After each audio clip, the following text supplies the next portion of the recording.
हरे कृष्णा, राधे राधे। आज की कथा में आप सभी भक्तों का हार्दिक स्वागत है।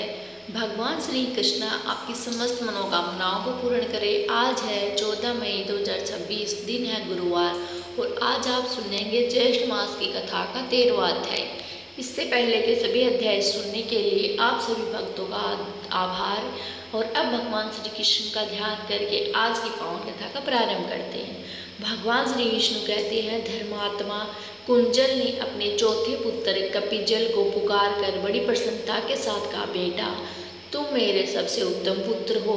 बोलो, आहार लेने के लिए यहाँ से किस स्थान पर जाते हो और वहाँ तुमने कौन सी अपूर्व बात देखी अथवा सुनी है, वह सब मुझे बताओ। कपिजल ने कहा, पिताजी मैंने जो अपूर्व बात देखी उसे बताता हूँ, आप सुनिए।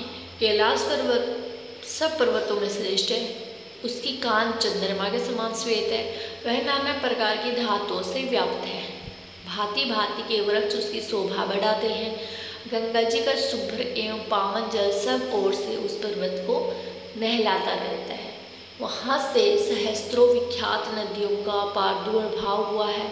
उस पर्वत शिखर पर भगवान शिव का मंदिर है, जहाँ कोटि ही शिवगण भरे रहते हैं। पिताजी, एक दिन मैं उसी कैलाश पर जो शंकर जी का घर है गया था। वहाँ मुझे एक ऐसा आश्चर्य दिखाई दिया जो पहले कभी नहीं देखा था, सुनने में नहीं आया था। मैं उस अद्भुत घटना का वर्णन करता हूँ, आप सुनिए। गिरिराज मेरु का पवित्र शिखर महान अभ्युदय से युक्त है। वहाँ से हिम और दूध के समान रंग वाला गंगा नदी का प्रवाह है, बड़े वेग से पृथ्वी की ओर गिरता है। वह स्रोत कैलाश के शिखर पर पहुंचकर सब ओर फैल जाता है और उस जल के 10 योजन का लंबा चौड़ा एक भारी तालाब बन गया है। उसे गंगा हद कहते हैं। वह तालाब परम पवित्र और निर्मल जल से सुशोभित है। हे महामते, गंगा हद के सामने ही शिला के ऊपर एक कन्या बैठी थी, जिसके केस खुले हुए थे। रूप के वैभव से उसकी बड़ी शोभा हो रही थी। वह कन्या दिव्य रूप और सब प्रकार के शुभ लक्षणों से संपन्न थी। उसने दिव्य आभूषण धारण कर रखे थे। उस स्थान पर वह बड़ी शोभा संपन्न दिखाई देती थी। पता नहीं वह गिरिराज हिमालय की कन्या पार्वती थी या समुद्र तरना लक्ष्मी। इंद्र या यमराज की पत्नी भी ऐसी सुंदर दिखाई नहीं देती। उसके शील, सद्भाव, गुण तथा रूप जैसे दिख पड़ते थे, वैसे अन्य दिव्या यागनाओं में नहीं दृष्टिगोचर होते। शिला के ऊपर बैठी हुई वह कन्या भारी दुख में व्याकुल थी और फूट फूट कर रो रही थी। कोई और स्वजन संबंधी उसके पास नहीं थे। नेत्रों से गिरते निर्मल अश्व बिंदु मोती के दाने जैसे चमक रहे थे। वे सब के सब गंगा जी के स्रोत में ही गिरते और सुंदर कमल पुष्प के रूप में परिणित हो जाते थे। इस प्रकार अगणित सुंदर पुष्प गंगा जी के जल में पड़े थे और पानी के वेग के साथ बह रहे थे। पिताजी, इस प्रकार मैंने ये अपूर्व बात देखी। आप वक्ताओं में श्रेष्ठ है। यदि इसका कारण जानते हो तो मुझ पर कृपया करके बताइए।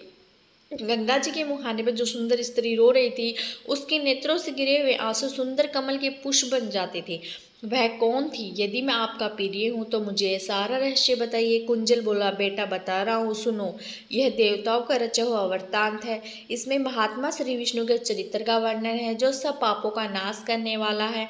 एक समय की बात है, राजा नाहुस ने संग्राम में महाकर पराक्रमी हुंड नामक दैत्य को मार डाला। उस दैत्य के पुत्र का नाम था विहुंड। वह भी बड़ा पराक्रमी और तपस्वी था। उसने जब सुना कि राजा नाहुस ने उसके पिता का मंत्री तथा सेना सहित वध कर दिया है, तब उसे बड़ा क्रोध हुआ और वह देवताओं का विनाश करने के लिए उद्यत होकर तपस्या करने लगा। तब से बढ़े हुए उस दुष्ट दैत्य का पुरुषार्थ संपूर्ण देवताओं का विदित था। वे जानते थे कि समर भूमि में विंडु के वेग को सहन करना अत्यंत कठिन है। उधर विंडु के मन में त्रिलोकी का नाश कर डालने की इच्छा हुई। उसने निश्चय किया कि मैं मनुष्य और देवताओं को मारकर पिता के वध का बदला लूंगा। इस प्रकार अत्याचार के लिए उद्यत होकर देवता और ब्राह्मणों के लिए कंटक रूप उस पापी दैत्य ने उपद्रव मचाना आरंभ कर दिया।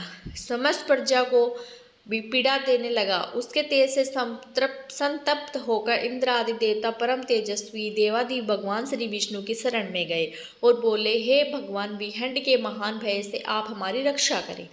भगवान श्री विष्णु बोले, पापी विहंड देवताओं के लिए कष्ट रूप है और मैं इसका अवश्य नाश करने व करूँगा।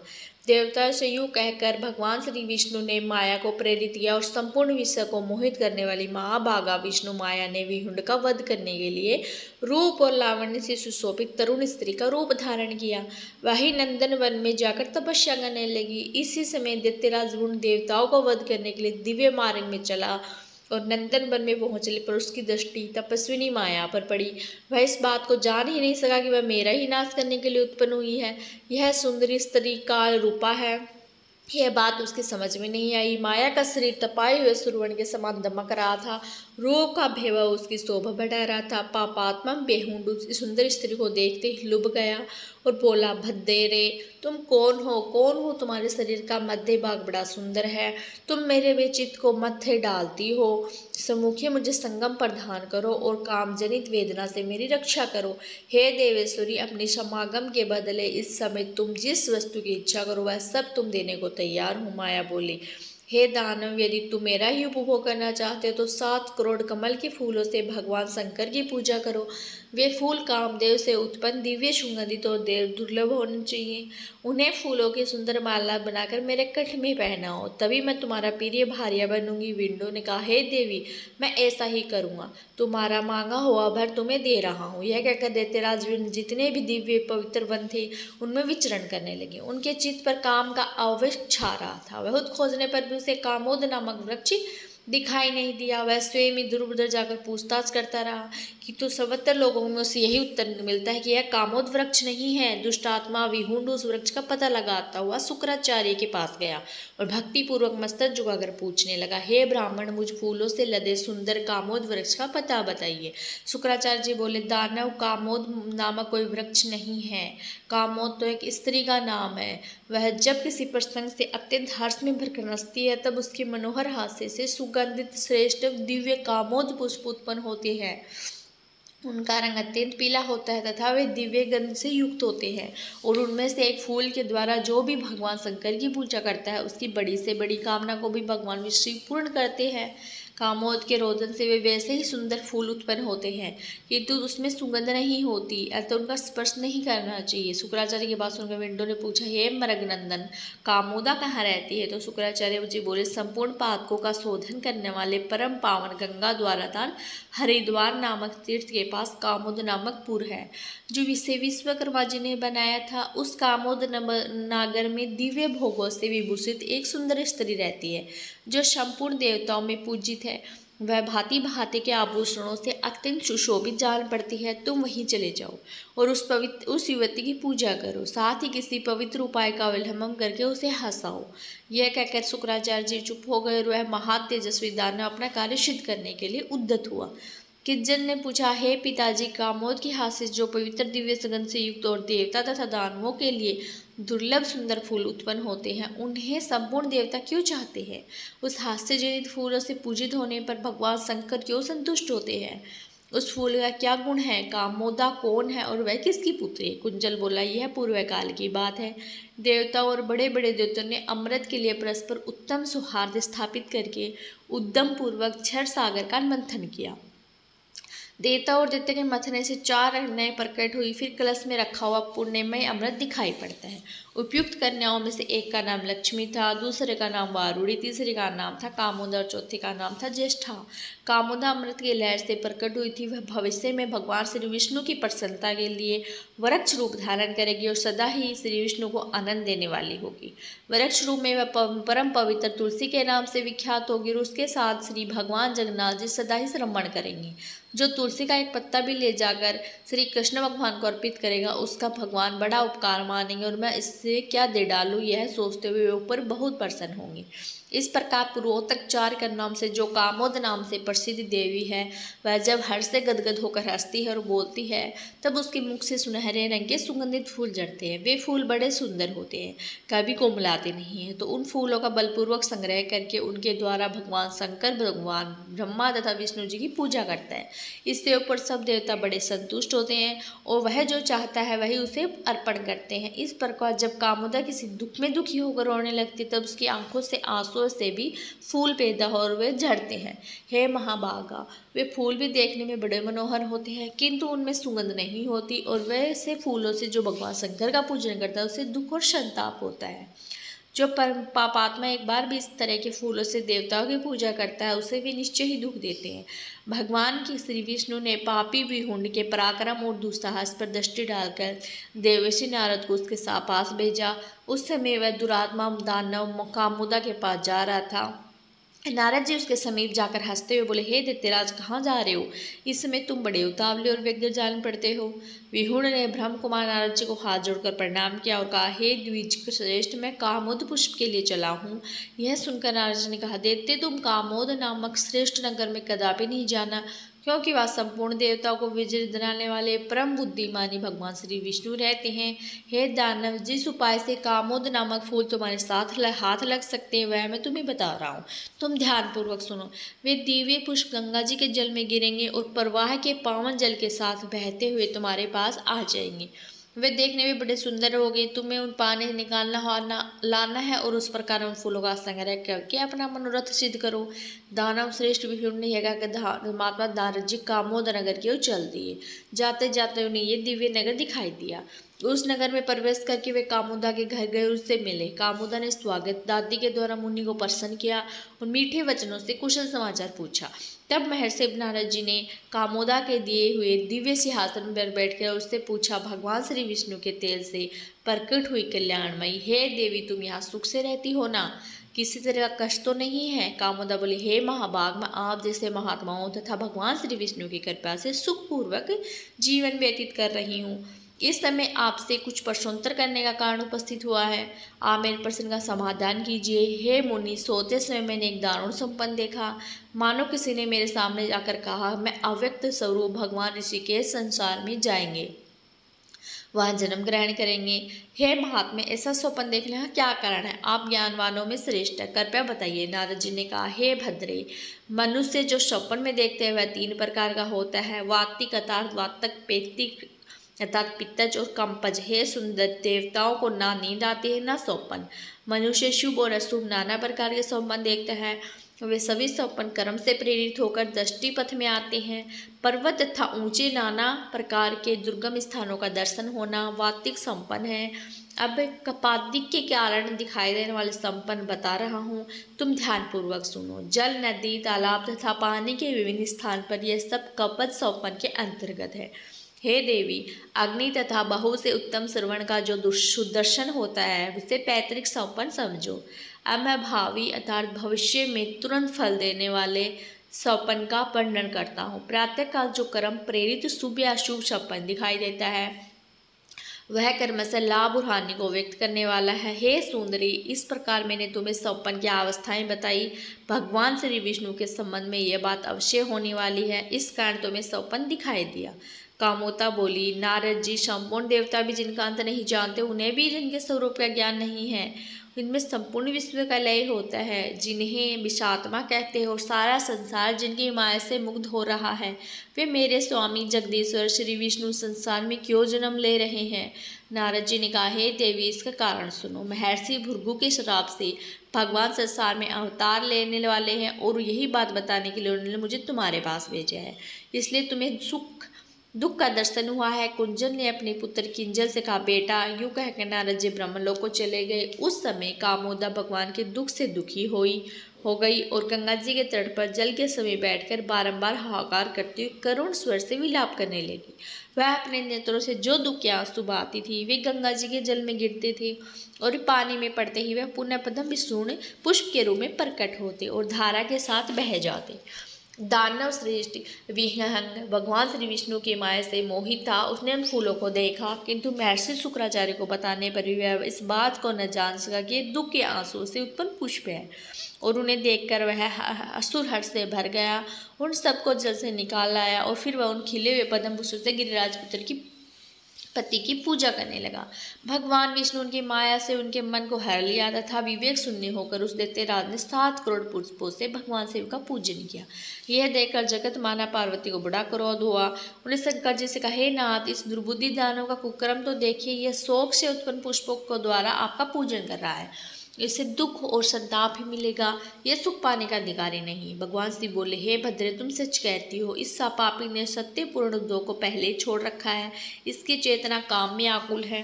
अतः दुष्ट आत्मा गंगा जी के जल में पड़े हुए शोक जनित पुष्पों को ग्रहण कर रहा है और उसी से मेरा पूजन भी करता है। मुख दुख और शोक से उत्पन्न यह पुष्प तो शोक और संताप ही देने वाले हैं। उनके द्वारा किसी की कल्याण कैसे हो सकती है? हे देवी, मैं तो समझता हूँ ये ध्यानहीन है, क्योंकि अब पापाचारी हो गया, अतः तुम इससे अपने ही तेज से मार डालो। भगवान शंकर के वचन सुनकर भगवती पार्वती ने कहा, हे नाथ, मैं आपकी आज्ञा से इसका अवश्य संहार करूंगी। यूँ कहकर देवी वहां गई और विंडु के वध का उपाय सोचने लगी। हे वे एक महात्मा ब्राह्मण का मायामय रूप बनाकर पारिजात के सुंदर फूलों से अपने स्वामी शंकर की पूजा करने लगी। इतने में उस पापी दानव ने आकर कहा, देवी की दिव्य पूजा को नष्ट कर दिया। वह दुष्टात्मा काल के वशीभूत हो चुका था। उसने पार्वती जी द्वारा पारिजात के फूलों से की हुई पूजा को मिटा दिया और स्वयं लोभवश शोक जनित पुष्पों से शंकर जी का पूजन करने लगा।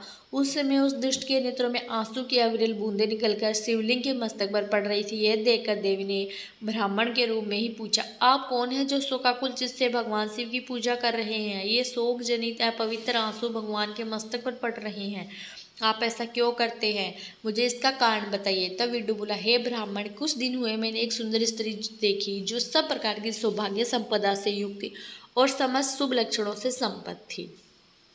देखने में कामदेव का विशाल निकेतन जान पड़ती थी। उसके मोह से मैं संतप्त हो उठा और काम से मेरा चित्त व्याकुल उठा।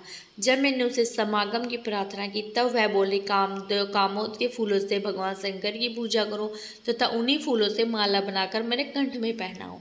7 करोड़ पुष्पों से महेश्वर का पूजन करो और उस स्त्री को पाने के लिए ही मैं पूजा करता हूँ, क्योंकि भगवान शिव अभिष्ट फल के देवता दाता है। देवी ने कहा, अरे कहाँ तेरा भाव, कहाँ तेरा ध्यान और कहाँ तुझ दुरात्मा का ज्ञान? तू कामोद की पुष्पों से पूजा कर रहा है ना? अच्छा बता, कामोद का सुंदर रूप कैसा है? तूने उसके हास्य से उत्पन्न सुंदर फूल कहाँ पाए? विडु बोला, हे ब्राह्मण, मैं भाव और ध्यान कुछ नहीं जानता। कामोदा को तो मैंने कभी देखा ही नहीं। गंगा जी के जल में जो फूल आकर बहते हैं उन्हीं का मैं प्रतिदिन संग्रह करता हूँ। उन्हीं से एकमात्र मैं शंकर जी का पूजन करता हूँ। महात्मा शुक्राचार्य जी ने मेरे सामने इस पुष्प का परिचय दिया था और उन्हीं की आज्ञा से नित्य प्रति शंकर जी की पूजा करता हूँ। देवी ने कहा, पापी ये फूल कामोद के दुरोधन से उत्पन्न हुए हैं। इनकी उत्पत्ति दुख से हुई और उसी ने तू पूर्ण भावना पर लेकर प्रतिदिन भगवान जी की पूजा करता है, किंतु दिव्य पूजन नष्ट करके तू शोक जनित पुष्पों से पूजन कर रहा है। यह आज तेरे द्वारा भयंकर अपराध हुआ है और इसके लिए मैं तुझे दंड दूंगा। यह सुनकर काल के वशीभूत हुआ दानव भीड़ बोला, रे दुष्ट, रे अनाचारी, तू मेरे कर्म की निंदा करता है। तुझे अभी से तलवार से मौत के घाट उतारता हूँ। यूँ कहकर वह ब्राह्मण को मारने के लिए तीखी तलवार उसकी ओर झपटा। यह देखकर ब्राह्मण रूप में खड़ी हुई भगवती परमेश्वरी कुपित हो उठी और जो ये भी ही वह दैत्य उसके पास बताते हुए उनके मुंह से हुकार का उच्चारण हुआ। हुकार की ध्वनि होते हुए वह अधम दानव निष्ठ होकर गिर पड़ा, मानो वज्र के आघात से पर्वत फट पड़ा हो। उस लोक संहार दानव के मारे जाने पर संपूर्ण जगत स्वस्थ हो गया। सबके दुख और संताप दूर हो गए। बेटा गंगा जी के तीर पर दुख से व्याकुल होकर बैठी हुई जो सुंदर रो रही थी वह कामोदाई थी। उसके रोने का कारण ही यही था। यह सारा रहस्य तो तुमने मुझसे पूछा, मैंने तुम्हें सुना दिया। हरे कृष्णा, आज की कथा का यहीं पर समापन करती हूँ। इसके आगे का वृत्तांत आप सुनेंगे कल की कथा में। कथा कैसी लगी? अच्छी लगी तो लाइक ज़रूर कीजिए, शेयर भी कीजिए। और अब राधे राधे। तुलसी चालीसा। श्री तुलसी महारानी करु विन्य सिर नाय, जो मन मोह संकट विकट दीजे, मात न साय नमो नमो। तुलसी महारानी महिमा अमित न जाए खानी, दियो विष्णु तुमको सननामा, जग में छायो सहित महान ना विष्णु प्रिया। जय जयति भवानी दीहू लोक की हो सुख खानी, भगवत पूजा करे जो कोई बिन तुम्हारे सफल न होए। जिन घर तव नहीं होय निवासा, उस घर करहि विष्णु नहीं बासा। करे सदा जो तव नित्य सुमृत, ते ही के काज होए। सब पूरन कार्तिक माह महात्मा तुम्हारा, ताको जान सब संसारा। तब पूजन जो करे कुमारी, पावे सुंदर वर्ष सुकुमारी। करे जो पूजा नित्य प्रति नारी, सुख संपत्ति से होय सुखारी। वरदा नारी करे जो पूजन, मिले भक्ति होवे पुलकित मन। श्रद्धा से पूजे जो कोई, भवन दिसे तर जावे सोई। कथा भागवत यज्ञ करावे, तो बिन नहीं सफलता पावे। छायो तब प्रताप जग भारी, ध्यावत तुम ही सकल चितधारी। तुम ही मात यंत्रण तंत्रण में, सकल काज सिद्धि होवे क्षण में। ओस्ती रूप आप हो माता, सब जग में तब यश विख्याता। देव ऋषि मुनि और तपधारी, करत सदा तव जय जयकारी। वेद पुराण तब यश गाया, महिमा अगम पार नहीं पाया। नमो नमो जय जय सुख कारणी, नमो नमो जय जय दुखार निवारणी। नमो नमो सुख संपत्ति देनी, नमो नमो हाट छेनी। नमो नमो भगदग दुर्हरणी, नमो दुष्ट अनशन में छेनी। नमो नमो भव पाव पार उतारनी, नमो नमो परलोक सुधारनी। नमो नमो निज भक्तन उर्बारणी, नमो नमो जन काज सवारनी। नमो नमो जय कुमति नशावनी, नमो नमो सब सुख उपजा नवनी। जयति जयति जय तुलसी माई, ध्याय तुमको शीस नवाई। निज जन माँ जानी मोहि अपनाओ, बिगड़े कारज आप बनाओ। करो विनय में मात तुम्हारी, पूर्ण आशा करूँ हमारी। शरण चरण कर जोरी मनाऊँ, निज दिन तेरे ही गुण गाऊँ। करो मात अब तो माया पर धाया, निर्मल हो सकल मम काया। मांगो मात यही वर दीजिए, सकल मनोरथ पूर्ण कीजिए। जानू नहीं न कुछ नेम आचारा, क्षम हो मातु अपराध हमारा। 12 मास करे जो पूजा, तो सम जग में ओ नहीं दूजा। प्रथम ही गंगा जल मंगवावे, फिर सुंदर स्नान करावे। चंदन अक्षत पुष्प चढ़ावे, धूप दीप नैवेद्य लगावे। करे आचमन गंगा जल से, ध्यान करे हृदय निर्मल से। पाठ करे फिर चालीसा की स्तुति, करे मात तुलसा की है विधि। पूजा करे हमेशा, ताके मन नहीं रहे कलेसा। करे मास कार्तिक का साधन, सोवे नित पवित्र हुई जाही। यह कहा कथा महासुखदाई, पढ़े सुने सो भाव तर जाई। यह तुलसी चालीसा पाठ करे जो कोई, गोविंद सो फल पावे ही जो मन इच्छा होई। तुलसी चालीसा संपूर्ण। अब आप सुनेंगे तुलसी महारानी की आरती। तुलसी महारानी नमो नमो, हरि की पटरानी नमो नमो। तुलसी महारानी नमो नमो, हरि की पटरानी नमो नमो। धन्य तुलसी पूर्ण कीन्यो, धन्य तुलसी पूर्ण तप कीन्यो। शालिग्राम की बनी पटरानी नमो नमो। तुलसी महारानी नमो नमो, हरि की पटरानी नमो नमो। जाके पत्तर मंजरी कोमल, जाके पत्तर मंजरी कोमल। श्रीपति कमल चरण लपटा नहीं, नमो नमो नमो। हरि की पटरानी नमो नमो, तुलसी महारानी नमो नमो। धूप दीप नैवेद्य आरती, धूप दीप नैवेद्य आरती। पुष्पन की वर्षा बरसानी, नमो नमो। हरि की पटरानी नमो नमो। तुलसी महारानी नमो नमो। 6 भोग 26 व्यंजन, 6 भोग 36 व्यंजन। बिल तुलसी हरि एक न माने, नमो नमो। तुलसी महारानी नमो नमो, हरि की पटरानी नमो नमो। सभी सखी मैया तेरो यश गावे, सभी सखी मैया तेरो यश गावे। भक्ति दान दी जय महारानी नमो नमो। तुलसी महारानी नमो नमो, हरि की पटरानी नमो नमो। नमो तुलसी महारानी नमो नमो। तुलसी महारानी, तुलसी महारानी नमो नमो। हरि की पटरानी नमो नमो। तुलसी महारानी नमो नमो, हरि की पटरानी नमो नमो। प्रेम से बोले तुलसी मैया की जय। दोस्तों उम्मीद करती हूँ आज की वीडियो आपको ज़रूर पसंद आई होगी। वीडियो पसंद आए तो वीडियो को लाइक ज़रूर कीजिए, और अगर संभव हो तो वीडियो को शेयर कीजिए।